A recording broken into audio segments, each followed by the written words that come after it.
At the time, on the day of 9/11, I was a chorister at St. Thomas Choir School. The school itself is fairly unique. There's about 33 boys from the ages of 8 to 13 who actually live and work at the school. On that day, we had our morning rehearsal just like any other. Something seemed off. We kept seeing teachers come up and down the staircase. And although we were focused on the practice itself, there was a lot of commotion.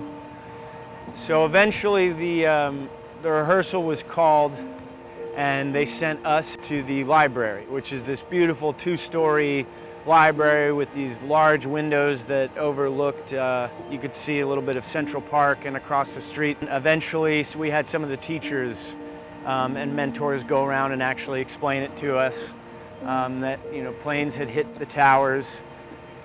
It was a particular shock to me because my father at the time was the choir director and organist or musical director at Trinity Church on Wall Street. I saw Daniel Birch, my good friend, turn behind me. I was facing the windows and he just had this shocked face.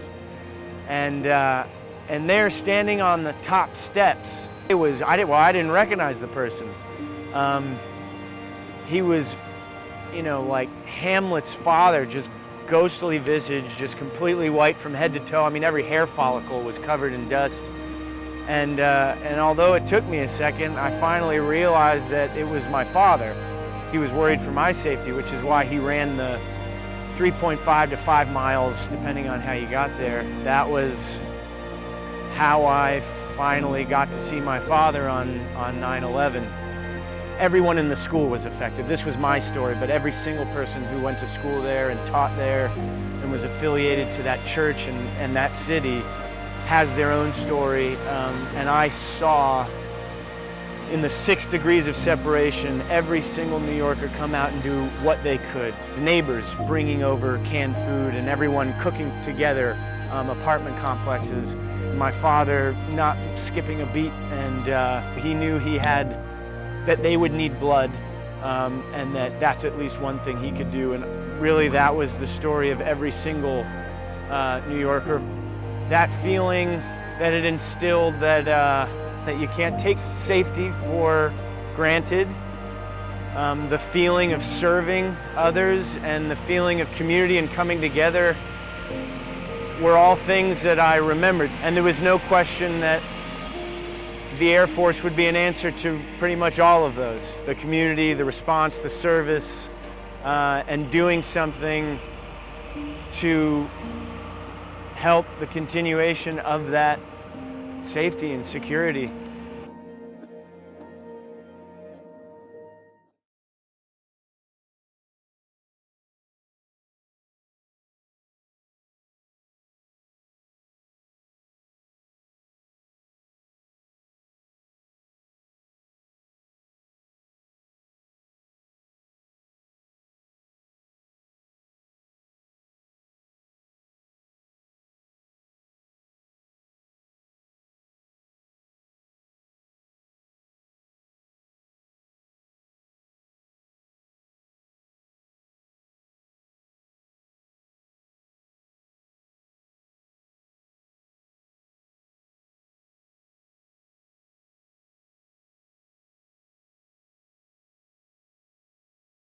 Skip 17 years later, I decided when promoting to first lieutenant that would be a fitting place to do the promotion and invite my family and invite my father, most importantly.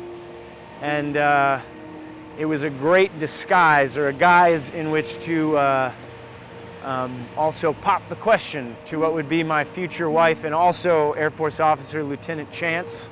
And that's the full circle and how I still keep a strong relationship with that room, with that school, with that city, and with those people.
huge change was how New Yorkers came together. And I'm not the first or the last to say it, and that's one of the main things that people will say post 9/11 was that New Yorkers really coming together. I mean, everyone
it's really in hindsight that you get the context. At the moment, just being a young child in what seemed to be the sort of indestructible modern Rome, it was just vulnerability. It was just a shock to what was a real sense of safety you had taken for granted up until that point.